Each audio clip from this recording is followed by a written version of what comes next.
Let's go, start it up. All right, guys, I'm here with Jose Cruz, made famous from the Sony consumer grade TV RGB mod video. That's that has some of the most. It's in like the top 5 of the most hits. Really? Yeah. Thank you again for that, by the way. Yeah, no problem. I'm just glad nobody got electrocuted over Yeah, it's because you know it was going to be me. So we're here at iFix Arcade. It's a little noisy, but you know what? That's how it's supposed to be. You know, that's why I love this place. You get people playing, people having fun. We're having everybody right in the shot right here for it. So that's what I love. But I want to jump right in to the fun one first. We'll get to the good stuff after, but I want the fun one.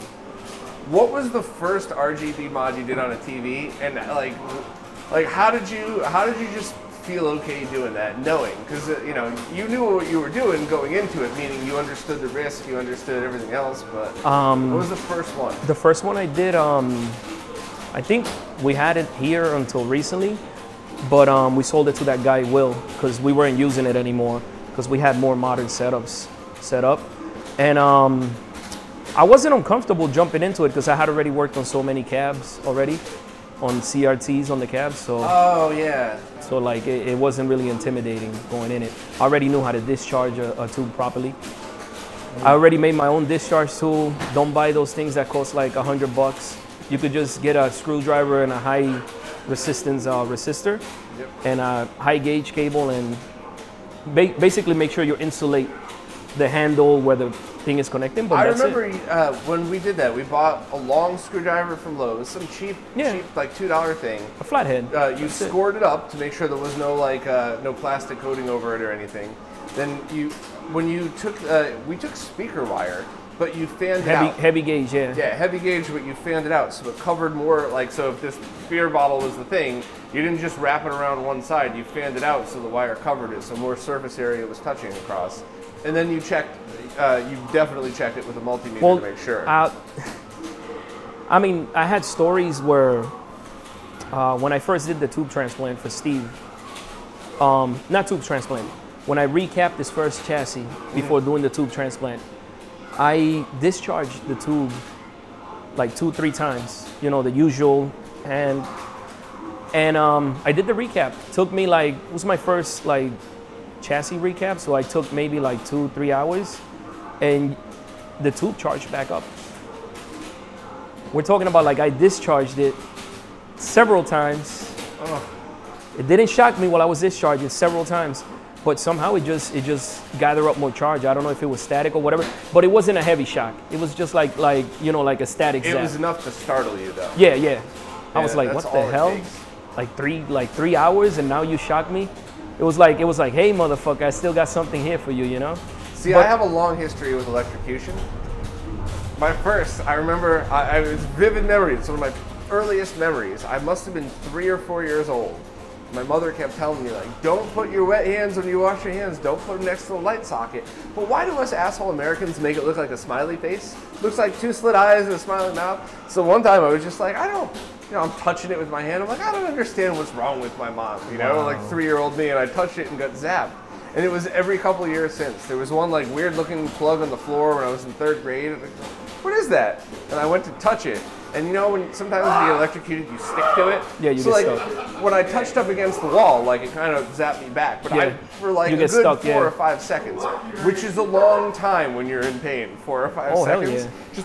I mean, usually when people get stuck like that, you have to hit them with something non-conductive to get them off. Oh yeah. When I was in the lab where we used to make medical grade computers, we did a lot of open frame power supply work. And you know, you get a wall shock like that. It wasn't anything crazy. It wasn't like a CRT tube. But I told everybody, and the first time I told everybody, they laughed. Not the engineers, they already knew this. The new guys, like, if you ever see any of us stuck to it, you kick us with the bottom of your shoe. Yeah. You don't grab us. No. You don't fucking, because you both were gonna tap on bare both were gonna do the electric boogie. People stuck to each other, electrocuted. You're supposed to kick them. And there were many times, like there was, and this is probably a bad story to tell, but there was one time I came in really hungover. It was out with customers one of those nights, and I walked in and I went, who fucking burnt themselves? And one guy was like, just raised his hand. It's like, no open frame power supplies before 10 a.m. I cannot smell burning flesh. I'm going to throw up. This is just, and that was it. It hurts. That's a funny smell too. It is. I don't like that.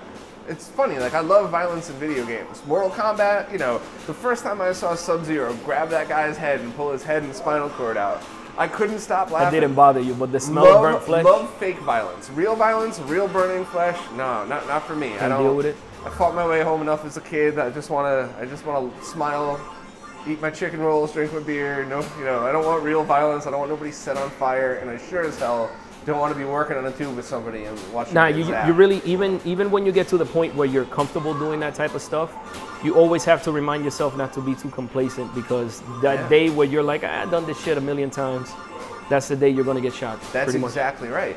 And that's why a lot of these people that post on our videos or say things like, oh, it's not that big a deal, it's totally safe, you should just... Nah, just like, you can't drive the point enough, because, I mean, on that anode cap, there's 20 plus K bolts, so that could do some damage. Like, I never been shocked by an anode, like an actual shock, because I was at the beginning when I started doing it, I was like everybody else. I read and read and read, and I was terrified, and then finally got the courage to do it, and I was just double checking and everything. But once you get into it, it's if you've done it many times, it gets less harrowing, but you still have to not be complacent, because you'll get hurt. And I think the bottom line for me is, right, you know, we talk about modding all the time, we talk about the stuff we do, we always encourage people to do their own mods.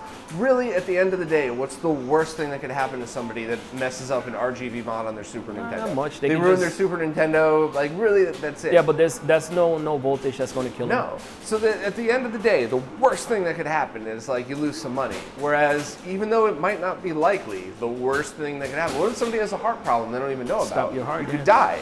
So yeah, that's why I'm extra cautious telling people about that, because why? That's why Zach doesn't advise people on RGB modding TVs anymore, right? Oh yeah, he's gotten more vocal about that lately too, because he doesn't. He's a little scared. He understands the consequences of. Plus, I know when you guys spoke about the guy that licks the finger, that's another one, right? Yeah, and you know what? Maybe that guy is a true expert. Maybe that guy knows exactly which one. He knows. He could feel the voltage. Yeah, but passing that to like a layman, puts his finger in the wrong place, and irresponsible. That's all it is. It's like back in the day when hard drives used to be really loud and noisy. I could tell you what brand hard drive was in a computer when I walked by it. I still wouldn't tell anybody like, oh well, if you hear this sound, go buy this thing. Like, you know, you got to be careful. Even if you're an expert, you got to understand if you put this stuff publicly and you give people the wrong instructions. Yeah, you might just cost somebody their life. Yeah, so. I feel you. So how did you get started in all this from the beginning? Because I realized after I asked the question, it was kind of stupid. Of course you worked on arcade monitors. That's why you weren't afraid to work on TVs. Well, from the beginning it was, I mean, if I really go back to the beginning, I was always interested in how things work, how to fix things. When I was a kid in Puerto Rico, I don't even remember, but my mom used to tell me, you used to fix your little cousin's bikes and stuff like that. So you were one of those kids that would just take apart everything, right? Pretty much. And then when I got here, then my whole interest in gaming and arcades, and also then I went to a school, but I never really went into that field because I had already had a daughter. And I told you the story. I was working at Costco. Yeah, so and I how graduated. Old were you though? How old were you when you came I was here? maybe 24. No, when you came from Puerto Rico to here. When I came from Puerto Rico, I came in 96. I must have been like maybe 12. 12 years something old? like that. Yeah. So like, I mean, I'm always fascinated by this stuff because, you know, I grew up in very different neighborhoods, but it was all in America, all around, you know. I had family that spoke, it's a long story, but a weird dialect of like Greek and Romanian mixed. So I was always around people that barely spoke English or spoke two languages. But for me, it was always so easy. You just wake up and you speak. Like, what, you know, like going through, like, like you were the kid that took apart everything. I'm assuming you're in Puerto Rico, so you're speaking Spanish. Yeah. And you come to America, and it's like you're still. Well, I already knew a little bit of. I had already learned some English because in Puerto Rico you have what's called like the Winter League, baseball Winter League.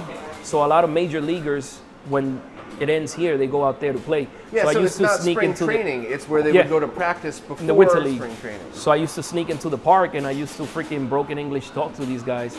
And I remember I have a funny story about that because one of the guys gave me, I saw that he had chewing tobacco, and I was talking to him, I was like, oh, let me get some. And he's like, nah, you can't.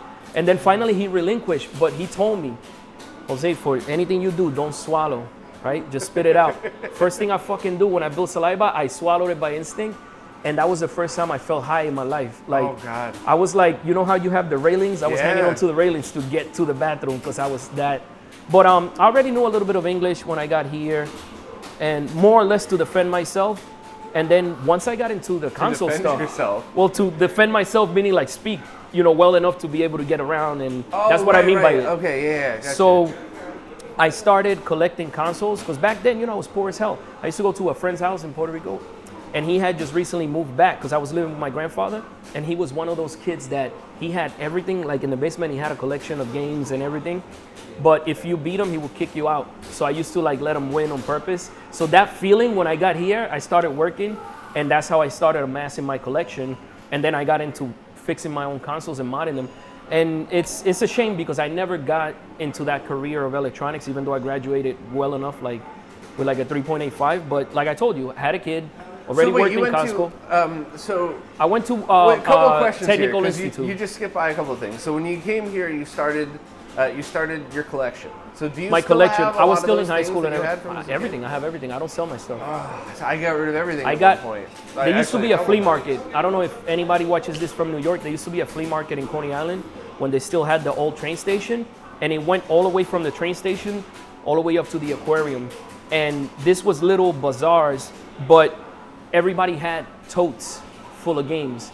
And all the owners were either old Arab dudes or old Spanish ladies. They didn't know shit about gaming. So you're talking about a lot of my games, I still have prices on them for $2 that are worth like Metal Warriors. I bought it for $2. It's like a $250 game now.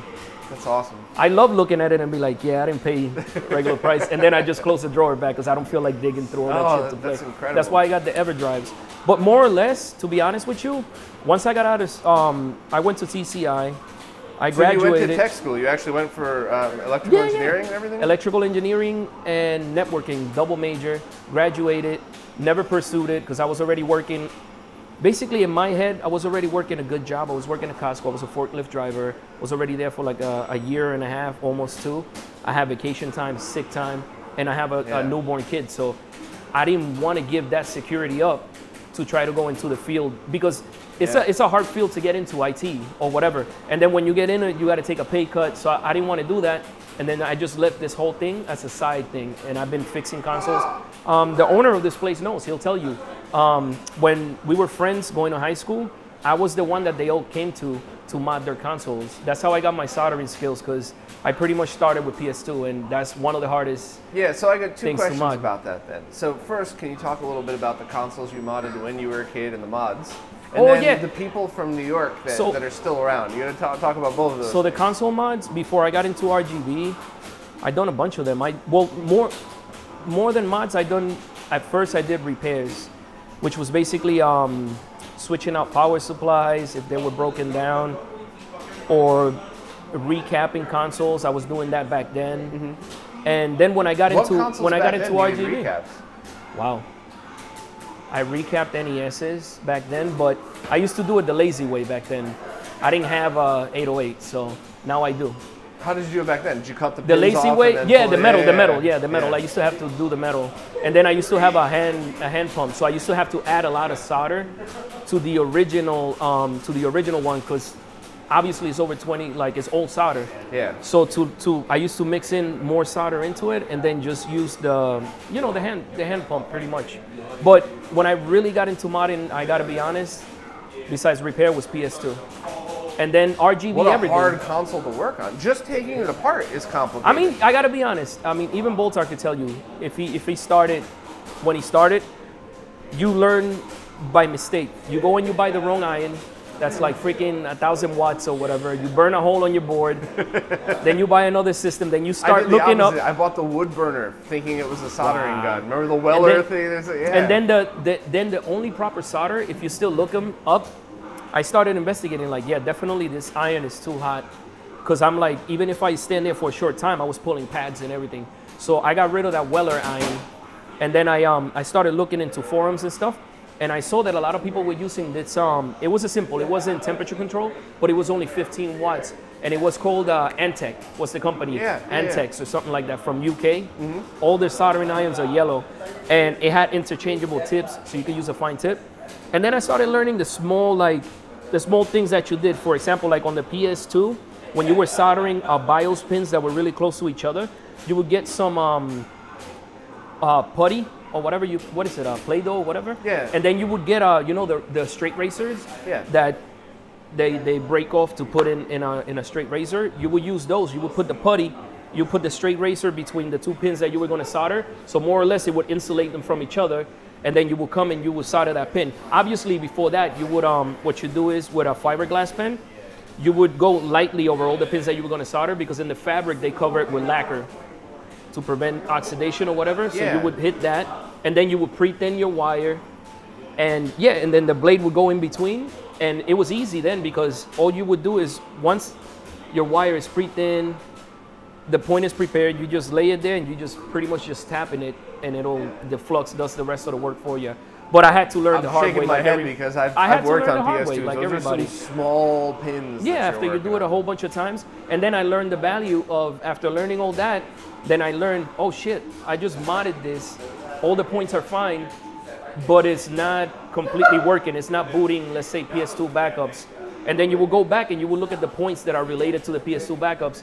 And if those were fine, then what you had to do is, you had to go and see if your routing was good. That's when I learned how to route the wires, because it's not only important to just connect point A to B, but you have to do it neatly and route it to avoid noise on the lines and do it as short as possible. Yeah. So it took me that. It took me having the bad iron, burning a hole, getting the right iron, learning the techniques. And that really is why all you fucking experts make it look like artwork, where you have all the pins come across like but it that. It doesn't come. How do you say, like, showing those pictures doesn't show the work behind it. I'm glad like Voltar made a video, so then you can show people what it is to actually route all those how wires. Long it takes and how careful. And then you have to find the right type of glue. I'm still bugging Voltar, by the way, because he keeps telling me that they don't make that fucking glue anymore. Yeah. And I'm like, I want that fucking glue, because I don't think they do, actually. I have glue, but it leaves a residue, and it pisses me off. The wires look neat, but it has like a little whitish residue look, and I want it to look like clear, like art, you know, so I could freaking display it. But other than that was one thing when I first started modding that I truly didn't understand. In that the routing, a lot of these that really look like artwork. Yeah, it's very cool to have something look as good on the inside as on the outside, like Steve Jobs said. But there's science behind it. Yeah, I told you the routing, the shorter the lines, and also sure when you run route around certain components, so there's no interference with the You got to curve around certain components that are highly, like, have a lot of noise, and then also like you learn what type of wires to use for what job. Obviously, if you use 30 gauge for your data lines, you're not going to use 30 gauge for power and ground. You got to use something heavier, like a 22 or whatever, to do the ground and the power. Yeah. So, but I mean, I tell you, Bob, once you could mod PS2s like that, every other type of soldering becomes easier, because now you work with the smallest things you could work. Like that board you gave me to build is a pain in the ass, but not so much for me. Renee's triple bypass Genesis board. It's not so bad for me, because I already built the CPS-1 thing, which I haven't gotten around to fixing the chip. And then I did a CPS-2 digital board. I'm going to build another one, the 2 for tech. And I mean, but I noticed I am getting older, because before it's not that my hands shake, but before my sight was better. Now I feel like I got to really concentrate to get in there. It sucks in. It's 603, yeah, it sucks. But it's 603, man. Those 603 form factor, like the small, they're small. Like you have to, like, actually quite funny. You have to make sure that your needle nose pliers are not magnetized, because I made the mistake, right? And I used the magnetized one, and I'm trying to hold down, right? And when I'm gonna go tap and I move the freaking thing, the whole cap comes up, and I'm like, motherfucker. But yeah, more or less. And if you use flux, man, I cannot tell you how important the flux is. It makes everything so much easier. Yeah. Yeah, I don't know why it took, for something so cheap. You know, it's pretty very cheap. It's very rare that I'm embarrassed about something, because you know you learn from your mistakes. Right. Nobody's perfect. But my buddy Phil, years ago, before RetroRGB was even a website, it was still a Google Doc, was like, "What kind of flux do you use?" I was like, "What the fuck is flux?" And he'd always make fun of me about that, and it took like a year before I just went out and bought it. It was like $10. It's even, yeah, it's super cheap.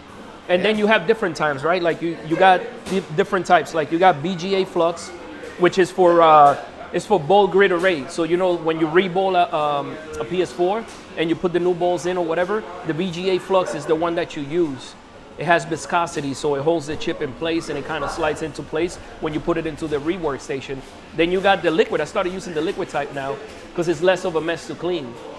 I was using it. I bought a little thing like this, but my friend has like a gallon, so I'm gonna go to his house and refill or whatever because I'm running out, but that's what I've been using. Yeah. And it helps a lot too because what I do is once I place that 603 on there, I put a drop, and then all I do is I put the tweezer in the middle of it, holding it down, and then I give it a tap on one side with solder, boom, and then I go over to the next side, and done. I can't wait to see that board working though. Like, it's a lot of little parts, and they're very close together. That's not for everybody to do. No, it's definitely not for everybody to do. Those parts are like very tight. I have no problem with 603, but when 603 is like this close to another 603 or to a freaking cap, a big cap, like a 10 microfarad like SMD cap. I know a lot of people that just bake those boards. They have like the toaster ovens converted. They bake the boards. And then you can bake them. I could have done hot air, but I didn't. First of all, I don't have a stencil for it because it's much easier applying the paste. You can pass that. Yeah. Applying the paste with a stencil than it is, say, doing it freehand. Going to each little square and doing it freehand. And then I could totally do it with I might try it. You gave me 5 boards. I might try doing one where I put paste in all the spots, drop all the components, and just like put the freaking hot air gun to super duper slow flow, because if you put it fast, you blow the parts off. Yeah, I made that mistake. Just have the patience to. But the first one I'm not gonna do like that. It's too much trouble. I'd rather do the first one by hand. And a lot of people are asking me already. And I told you, you gave me 5. You want me to install you 2? The other ones I'm going to give away to, I'm going to install for 2 other guys who are like Sega fanatics. They're the ones that be looking at the bottom of the Genesis 2 and see if it's half a motherboard to get the BA4. Hell yeah. So I'm going to do it for you. Those are the people that I would rather give it to because they would appreciate it and they'll give me feedback like real, hey Jose, this. And then you can pass it on to Rene or whatever. Absolutely. But I'm excited to do it on the Genesis 3.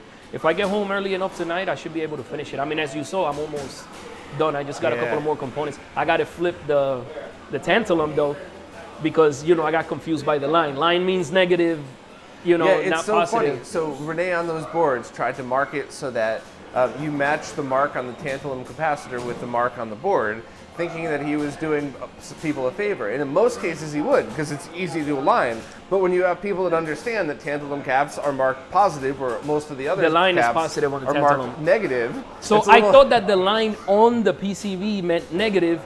I knew that the line on the tantalum meant positive, so I went the opposite way. It was like, okay, well, so if we put a line here, he's telling me that that's the negative side, so I must face the tantalum's line the opposite way. And that's so funny. So that I got to flip that when I get home. That's one of those things that's going to make it easier for beginners, but confuse experts. That's like, but it's cool. I can't wait to finish it and then just pass it on to you so you can do a review or whatever. So when we talked before, you mentioned some of the people, some of your friends. Some of your friends when you were in high school, or some of the New York like hardcore arcade scene right now, they're the same people. Like, who did you meet back then? So back then, this is pretty much what happened.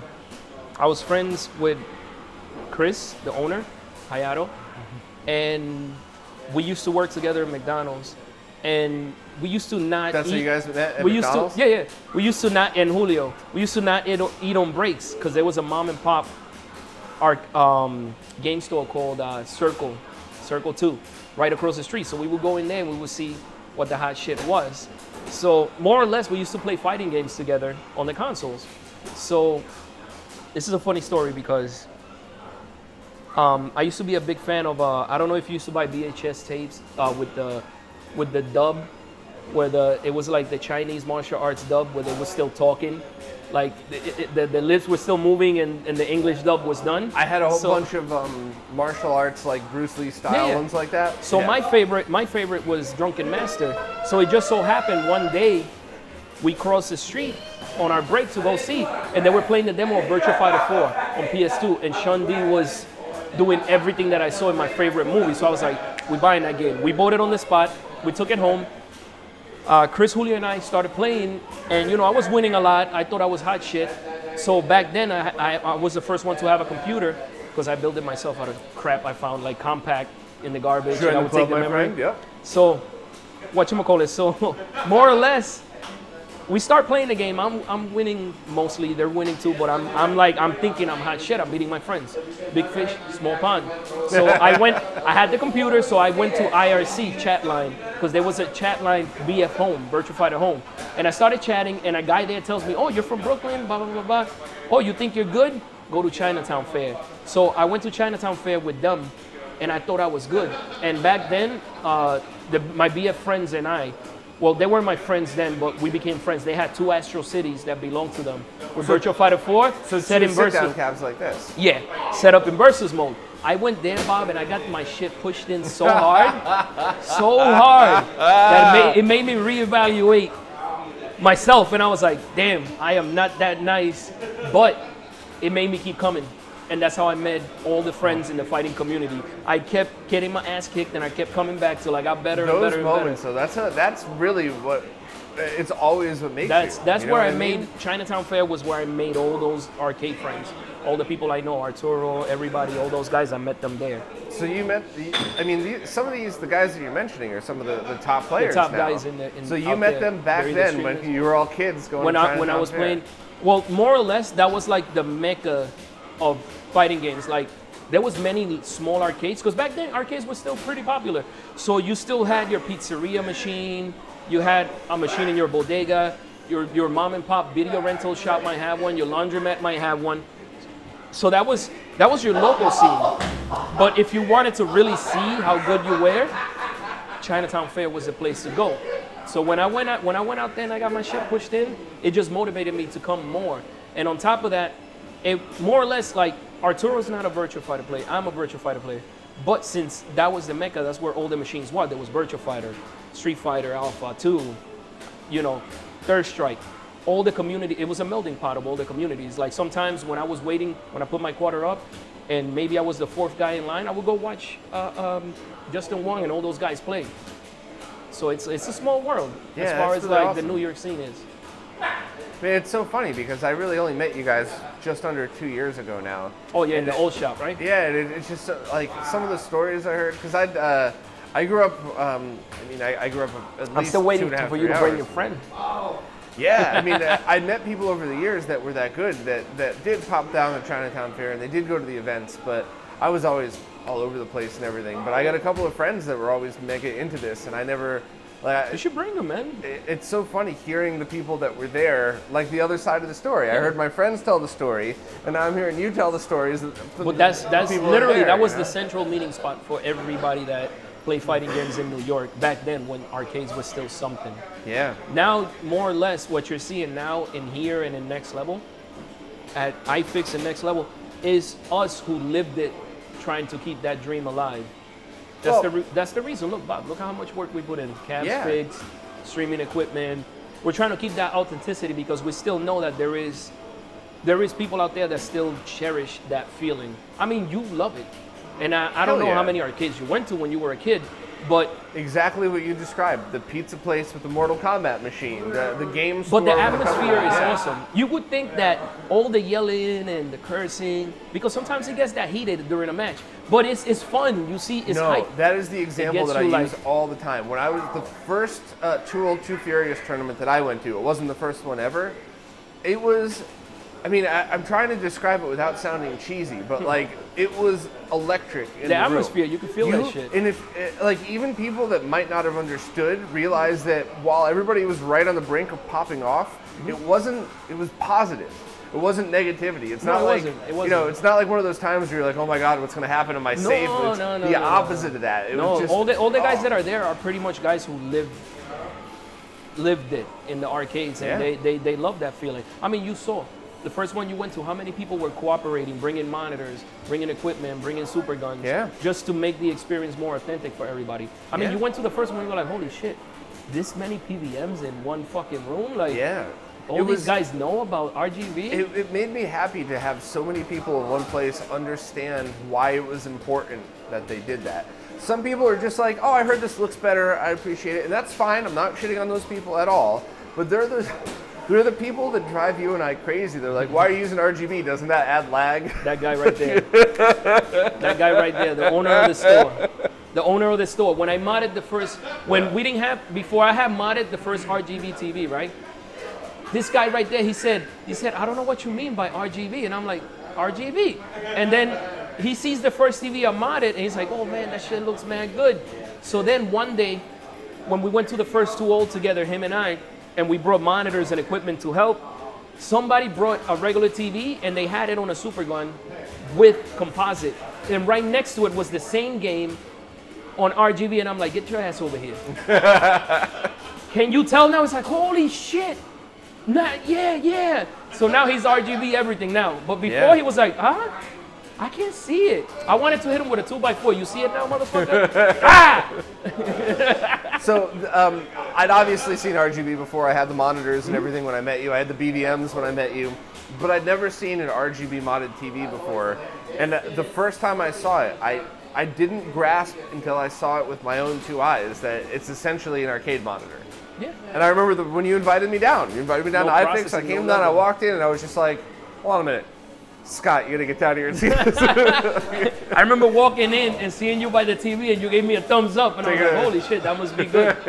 I missed that TV. That was a Sharp that I modded, and this fool over there burnt it out. Oh. You know, because he used to be, all right, before like iFix moved or whatever, he used to have the weekdays, nobody came to play. But he would have the fucking TV on from opening till closing. I'm like, dude, there's nobody here. I understand the other side of that. And one day I came in and he was like, Jose, it's not turning on anymore. And I'm like, you motherfucker.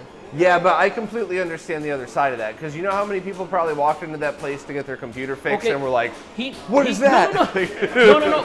When I did the RCA, when I did the first one, you could ask him. I was sitting, he has a picture. I was sitting in the ledge of, you know how the old store had little stairs to go out? I was sitting in the ledge with the door open, and I'm working on the TV and modding it, and I didn't know that there was people staring at me from the outside. They stopped, and they were staring, they were taping me. They took pictures. They put that shit on what was it, Instagram?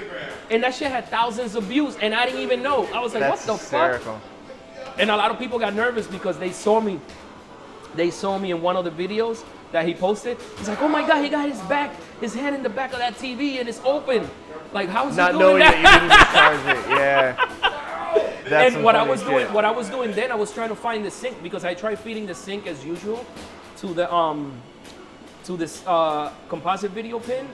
But then I was trying to try Luma because when you mod those TVs, what happens is, even though you're feeding composite sync, like C-Sync, if you're feeding it through the composite video, it still has to go through all the processing, the comb filter and everything. So you get a little bit of horizontal shift. Yeah. And then they tell you, well, go to the service mode. But even going to the service mode, it wasn't enough to compensate. You still had a line on the right. So I was like, my next thing was like, let me try Luma, because Luma has less processing in it. And sure enough, I tried Luma and the image just self-righted. Yeah, that's a really great thought because, I mean, the composite video is always going to have as much processing as possible because all those TVs are trying to make it look less shitty. Make it look better. So. Sometimes they would have like a digital comb filter. They would have 3 comb filters like to get that as best as they can. And but, like, you got to hand it to the companies. The filters that they put in on some of those TVs were really great. Look at freaking... I had a TV with RF input that looked, I mean, pretty close to composite. I know you've seen composite on a PVM and a BVM. It looks great. That's amazing. They do a good job of making it look decent. But what was I going to say? What I want you to do is get that D series so I can mod it because I'm really curious to see how that D series would look. Oh, so what you're talking about is not a D series, 800 line TV, 36-inch JVC they have it in consumer 32 inch grade TV. Too, I believe. If we're gonna break our backs carrying like a 1,000,000 pound thing up the stairs I love the Wii. I love the Wii. It always ends up being Wii. When this fucking cab had to go down the stairs, Wii. When it had to go up the stairs, Wii. No, actually, it wasn't Wii when he had to go down the stairs. It was actually, oh, don't worry, Jose, I have some people. And they were like, yo, these guys are pussies, man. They flaked out on me. They did? Can you gather a crew to come down? And I'm like, yo, all right, fine, I'm coming. And I'm like, yo, Beast, get your ass over here. So, people may have heard this story before, and I gotta tell it again because it's still kind of mind-blowing. When I messed my back up last year, almost exactly a year from now, actually, or a year ago, I had no feeling in my right foot most of the no feeling in my right leg. And I'm hobbling around. I'm like, man, I got to go to the doctor. It's been a couple of days. This isn't normal. Because, you know, I'm getting older, right? Away, yeah. Pain is fine. I'm used to it. I don't like it. I'm a pussy. I'd rather not ever feel pain ever. But, like, if my leg hurt for a couple of days, it's like, whatever. But not feeling it all, completely numb, that was a little scary. And I finally got the arcade machine delivered, and the guy said, oh, you know, we're professionals. You give us $350, we'll get it up for you. Just make sure you have a friend there to, you know, help us hold the doors and everything, but that's what you pay us for. We'll do all the work.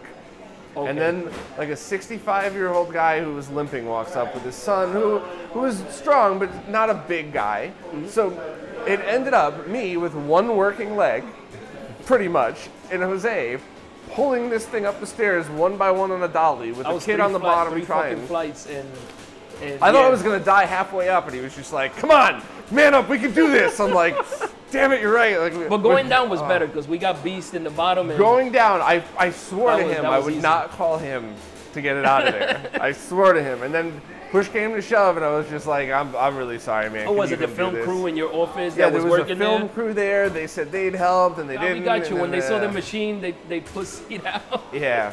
Bunch of 80-pound, 5'2" dudes. Like, no problem. I'll help you move something. And so we called Beast, and that was quite a different experience because it was pretty much Beast on the bottom of it. By himself, yeah. Taking it down. Like Bob's, this is funny because Bob's friend, who I guess he's a handyman by trade, he sees the cab and he's in the bottom with Beast, you know, trying to brace it down.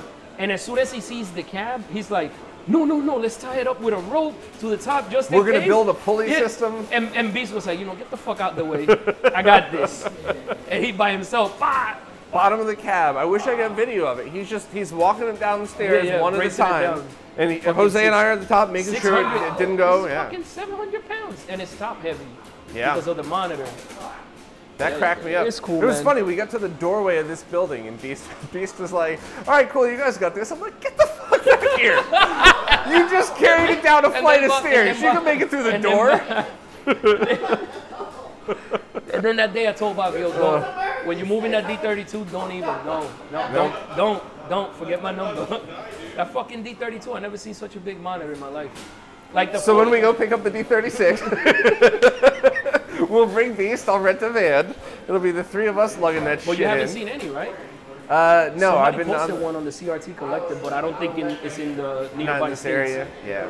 So the problem is, and if anybody in the New York area is willing to help, I mean, a few people will have the opportunity to soon, but not now. In that there's a few consumer grade TVs. There's a certain model Sony. There's two certain model Sonys. There's that JVC, and I think there's an RCA as well. That has a high line count?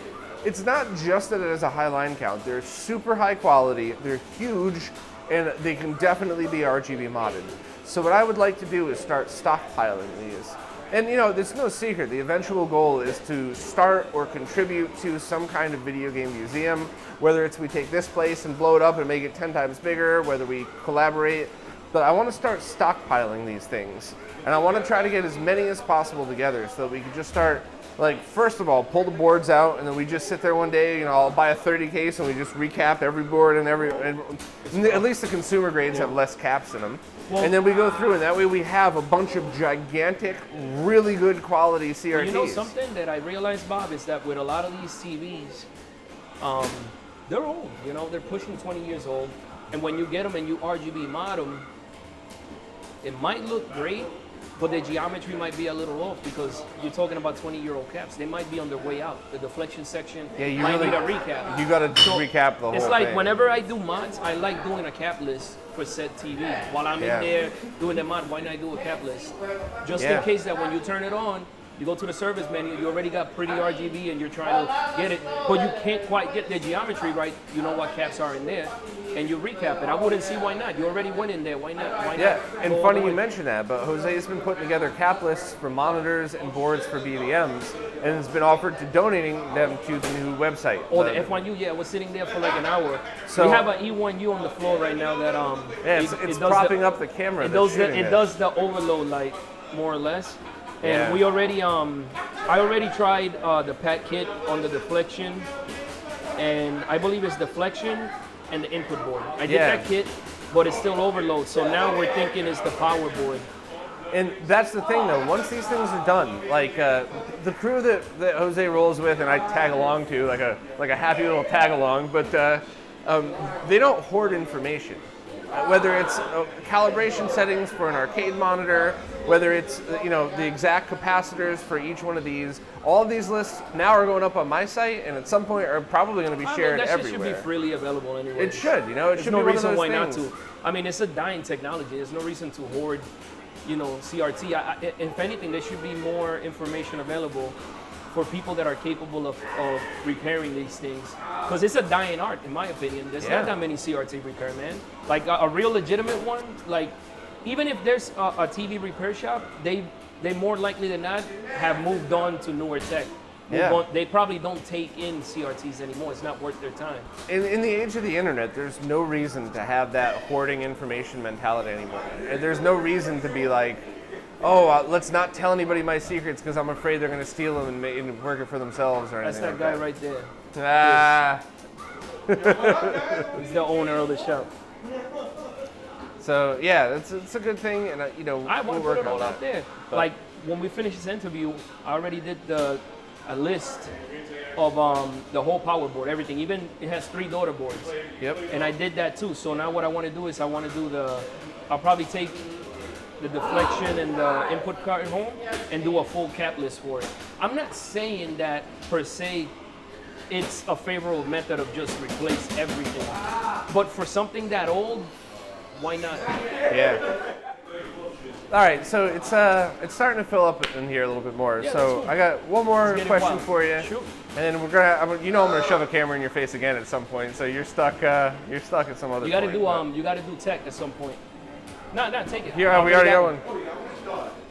Sorry, guys, but the 2 things that I wanted to say is, we talk all the time about this place, right? And I was very serious, or we're both serious when we say there is 1,000-line BVM propping up the camera right now. There's 4 candy cabs here. 5 if you count the... Yeah, 5 if you count the half one. I mean, this is why I love this place. And I get it. I totally understand if people aren't super into this stuff. If they were just like, oh, I used to play arcades a little bit. No disrespect at all. Go to a barcade. Go in, you have a beer, you can play a bunch of non-working machines, have working machines. You get that blast of nostalgia. It's all good. But if you love this stuff and you understand the difference, you got to come to a place like this. And you were a huge part of getting these machines to how they were working. We maintained getting the streaming set up. Yeah, that last machine. That last machine was a bitch. Yeah, that one, I don't know if it's in shop, probably not, but that one right there used to be the blue channel was missing for quite a while. So I guess, can you talk a little bit about your role in the arcade stuff in here? Oh, in the arcade stuff? And then, because I know you're always, you're on mic with a lot of the streams that come out of here. Well, I mean, not only was I basically into the arcade stuff, but the name of this shop came from me because when we used to play at Chinatown Fair, the 2 Astro Cities, anytime they would break down, I would fix them. Oh, so all the way back then? Yeah, so a guy from California came up to me, and we had a tournament once where we moved the machines up 2 Astro Cities, 3 flights of stairs to a loft rented in Manhattan, and then I built the super gun. It's not in shot, but my super gun is there. I built the super gun so we would have an extra setup besides the cap for the tournament. So when I was setting it up, this guy from California comes up and is like, oh look, it's iFix machine. And ever since then it's stuck because I was iFix machine. I was the guy that always fixes the cabs. So being that I had that arcade experience from back then, for me it was nothing. When these cabs first came in, they didn't have any kick harnesses. I have a crimper, Scientific from Japan. It's like a $90 crimper. Oh yeah? So I crimped all the kick harnesses. I recapped. So if you really want to think about it, these are Versus Cities. They have 2 29-inch monitors each. So 1P gets its own side, 2P gets its own side. So I recapped a total of 2, 4, 6, 8, and with like 70 each. And then after a few months, so it was always since back then that I had all that arcade experience. I had a Naomi multi that I did myself before a lot of people did. So now everybody just comes to me because I'm the only one that's willing and has the experience to get into a cab and change a tube. Yeah, well, Steve, one of the I changed first two things tubes. though, one of the first things that I saw of yours was that device that you built that was, you broke out the signals from an arcade board That into was, the VGA distribution amplifier. That was a collaboration between me and Tech. So the reason that we have the best looking stream was because one day Tech is a streaming extraordinaire. He's a freak. I'm going to interview He's him a freak. next. You got to interview him. He's a freak of colors. Like, I never seen nobody like him. This motherfucker would, no, I saw him do it one time. I'm serious, guys. I saw him do it. This son of a bitch, he would, you would see him, like he would pull up the grid, the color grid. He'll project it with a program called vMix that has a digital scope that shows you the video signal coming in. It'll show you what you're capturing, and then it'll show the levels of the colors on a graph. And this son of a bitch will project it to the wall, sit on the floor, looking up, and just adjusting by eye. And I'm talking by eye, no scope, no nothing, and he will get that shit looking amazing, amazing. So the adapter that we came up with was more or less, he came up to me and was like, Jose, you know, like, I like what we're doing, but I don't like splitting the video because it degrades it, right? The more you split it, the signal goes down. Yeah, You're and you're putting too much draw on the chips. So long-term use, you can burn the chips out. So what he said is, I want to build a true pass-through device. So he bought some fingerboards that I want to buy more because I want to make more adapters for the rest of the cabs. And what we did is we passed everything through except for RGB and sync. That we took it out and fed it to I mean, we obviously use resistors, cabs, and whatever to bring it out to a VGA cable. And then on the other side that actually feeds the cabinets, we broke that to another VGA. So now we're taking the video out clean as it's coming off the JAMA edge without splitting it, feeding it to a distro amp, an extra amp. It's like a 126. Then we're taking the other VGA to feed the cabs. So now everything is getting an evenly distributed signal. And then since it's a 126, we grab another connection and send it to the OSSC to the stream. And more or less, like, that fool just sits there looking at the colors like this for hours. And him and I, we go back and forth but it's just like jokingly, like when we were at the old, Too Old, it was funny because Art was laughing because Tech was by the computer with the color bars and I'm at the adapter and he's like, let's green. A smidge, fuck, go back. And I'm like, fuck you. Like, we were like cursing each other out over calibrating colors. But I mean, I was there for one of the King of Fighters tournaments and I saw him doing that. Yeah, and but it looks amazing. When people watch that stream after he calibrates, they're like, what emulator is that? Like, they straight up say, what emulator is that? But that's the amount of effort and passion that's going into it. Because how many other places do you know that, besides being an arcade, have RGB monitors? Everything in the store is fucking RGB, even the capture from the... It's like, the experience is there. Just like in Brooklyn Video Games. The only freaking shop in the whole freaking New York and everywhere else that carries cables. RGB cables? RGB cables. They have they have the SCART breakouts. Yep. They have SCART to BNCs. They have RGB modded consoles by yours truly. They have 2 GC duals. Yeah, and they have a setup daily, every two, day that has a G-SCART with 14 14 L5s. L5s, that's right. L5s, yeah. So you could actually walk into And the an store, LCD, buy RGB shout outs to equipment, Brooklyn Video and Games for see sure. a real RGB monitor. So, well, it's starting to get a little crazy in here. Hopefully the noise isn't too bad for everybody, but I'm glad we finally sat down and did this. We hang out all the time, and I always threaten to shove a camera in your face. Now I did it. I'd like to chronicle a lot more of the work that you've done though, because it's important. It's not like I saved all the models of the TVs I modded.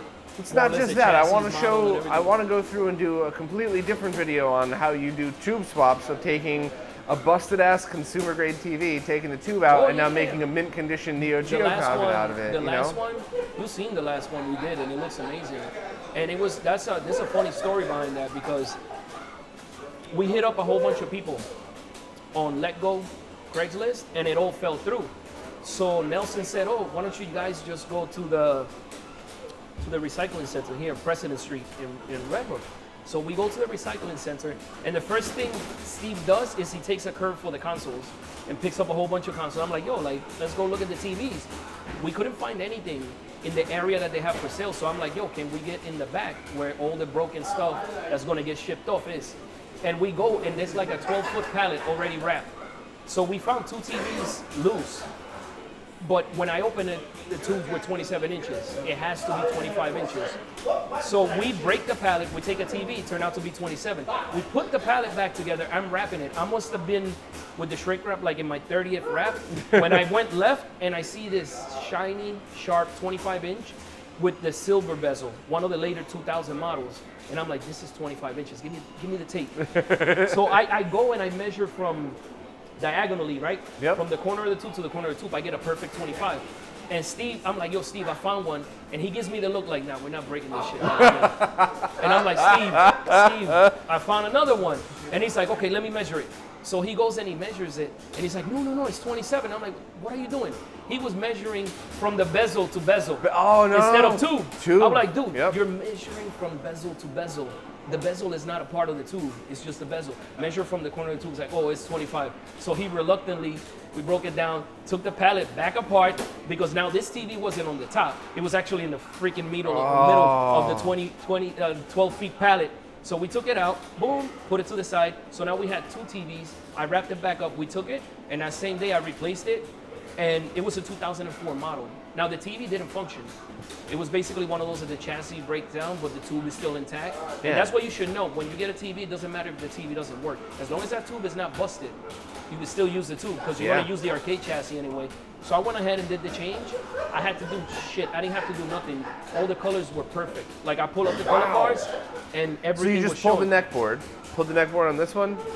No, but obviously I had to prepare the or- chassis. Yeah, I was going to say, you had to rewire it, No, right? what happens with the tube transplant is a lot of times, right, the first thing you do is you make sure that it has the right neck connector, which is CR23 for the Neo Geo stand-ups, CR23. So when I make sure that that was correct, then you go to the yoke. You measure between, it's usually a yellow and a green wire for vertical deflection on the yoke. You measure the resistance on that. The blue and the red is horizontal. You measure that, and then you measure your tube, your new tube's yoke, the TV tube. And if it falls within 2, 3, sometimes 4 ohms difference, you can still use it. And then I had to prepare but on top of that, the yoke connector never matches, so I had to cut it and cut the other one, and then take the arcade one and splice it and shrink tube it. Oh, all right, to the that new makes more tube. sense, yeah. And then on top of that, I have to take the chassis metal cage and transfer it to the new tube. And then on top of that, I have to take the arcade chassis. There's one cap, CR28, I think it or 38, C38. It's a Mylar cap. You have to switch it because if you leave the original, you won't get enough width to fill it up. But that tube, it was better than the first tube transplant I did because the other TV was a little bit older. Yeah, and that's the funny thing is a lot of these, just having a tube with low hours it looked on amazing. Well, of course, think about the difference. TV tubes are used very sparsely because most people work, most kids go to school. You come home after work or school, you turn the TV on. A couple of hours and then... Even if that TV is on from the moment you get home to the moment you go to bed, it's what, 6 hours a day? Versus arcade machines that were 12 hours a day, or Sometimes broadcast monitors were just sometimes left on 24/7. Yeah. 3-shift play. A lot of the like CBS, ABC, I'm hoarding, 3-shift. you know I'm hoarding tubes now. Good. You talk about hoarding TVs, I'm hoarding tubes. Steve has a spare, even though his 2 tubes are replaced. John from Tasty Chicken Chicken. I love that replaced place. his tube transplant too. He has another spare. And then on top of that, I have a spare, but the spare that I have on this Sammy cab, we have a Sammy cab that originally had a 25-inch tube, but I guess it died or whatever, and they replaced it with a 19. So that's for Beast. I have a tube waiting to put in there. Oh, original awesome. 25, yeah. So that's about it with tube transplants. But I mean, the next one I do, matter of fact, when I do that one, film me, and you can put it out there. That, I mean, just even the work between the distribution amps you guys build, the switching, I want to come back and do all of that stuff. I just, you know, the only reason I don't just show up with a camera and do it is because it deserves more than that. It deserves sitting down many cameras at a time where there's not 100 people screaming and yelling. I don't even want to take any more monitor work. Ever since I did that one for you, I mean, that's the first one I ever fully did. Like, if I recap a VBM, most likely pack kits are only going to include up to 20 caps of the most prone to fail. Yeah. I recap your whole PBM. I'm talking about the whole thing. The only thing that kit doesn't include is power board. But deflection, neck, and everything else in the main chassis, it was over 150 caps. Yeah. I did it over 3 days because I had to make sure that everything was right. I would take out like 10 caps and one by one. And obviously I took all the baggies. I labeled them really big, 10 micro, blah, blah, blah. And I threw them on the floor so it'll be easy reach. Yeah, I think that's the last point before I go that I want to make. Well, did you see that? The 2 points. It made a difference. That's crazy. So the monitor I had was a 20 M2U that was in excellent, excellent condition, except in side-scrolling games, they would kind of scroll like this. So it's, you know, geometry, number one sign of a cap starting to go. I sold it to somebody who has a true grasp and appreciation for quality. So he recaps the entire thing. Now, this is a monitor that I clocked. This was my first RGB monitor. Shout out to Phil. And I have more hours on that monitor than I did on all my others combined, just because it was my first. I was fascinated. When I saw it after he was done, I really couldn't tell. I thought it was a tube transplant. To me, it looked good when I recapped it, but I didn't bother turning it on before. I never seen it before and the don't recap. forget, I have hundreds of hours on this monitor, Yeah. so it's I was waiting for you to tell me because I was like, dude, personally, to me, after the recap, it looked excellent. I pulled up the grids, everything, and nothing was bent, everything was good. But it was your monitor, so I was waiting for you to see it and then tell me like, yeah, it made a difference because. So point number one, taking the time to do a full recap. That's a long time. It took me 3 days. I mean, writing down all of the capacitors and doing it, you could breathe. It's almost like having if your tube is good, it's almost like having a brand new monitor. But the second point I want to make is that I think people that have recapped a Turbo Duo or a Sega CD or a Game Gear, and I don't mean any disrespect at all, but I think your average person that's done that doesn't really understand the difference between doing that and doing that on a PVM. Oh, yeah. I mean, it was, so you probably had 3 full days. So like 24 total hours. Because I had to take it off. I had to open it first and foremost. Open it, do the cap list, then go order, double check that they're all there, and And the thing about it is taking it apart alone is a lot of trouble, because once you take off the shelf, to undo like all the grounding straps and all the screws that are there, and I was taking pictures of everything as I disassembled, so I remembered exactly where everything went. And then you finally get the chassis out, and you can start recapping, but the recapping is when it's that many caps, you have to make sure that every single one is facing the right way. Like when I was doing it, imagine that 24 hours of work and it doesn't work anymore because one cap's backwards. Like I was literally, Bob, no joke, I was doing it by quadrants. So I started like with the left square, and what I would do is I would remove 10 caps at a time. I would desolder them, but I wouldn't pull them. I would desolder them from the bottom, put it back down, and then I would pull one by one, look at the cap, look at the, whatever it is, and then I would get a bag with a replacement, throw the old cap in that same bag, take a new one out, and then I would put it in, and then I would verify that it was the right polarity. And then after I knew it was the right polarity, I would mark it with a Sharpie, then go to the next one and repeat the same shit over and over again for those 10 caps, and then go to the next and the next and the next.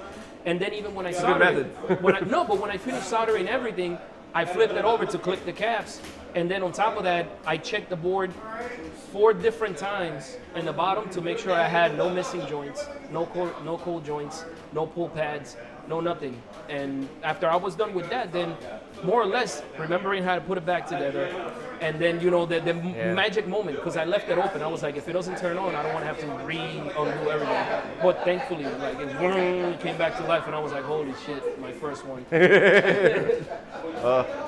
Well, thank you very much for taking the time to do this. Thanks to everybody watching for being patient. I know how noisy it is here. Well, we tried to get here early, but it just so happens. I mean, it's a holiday weekend. People are blowing up, but we're going to do a lot more of these throughout. As much as we can. And anybody that wants to, please come down and really check this place out. Check out the New York scene in general. Next Wednesday is the meetup. Hopefully this will be out before then. Sometimes these things take longer to edit than others. So hopefully this will be out before the meetup, but. So, yeah, thanks for everything, man. And Yeah, we'll no problem, man. we'll do this again. Sure. And you know, I'll see everybody next time. Later, guys.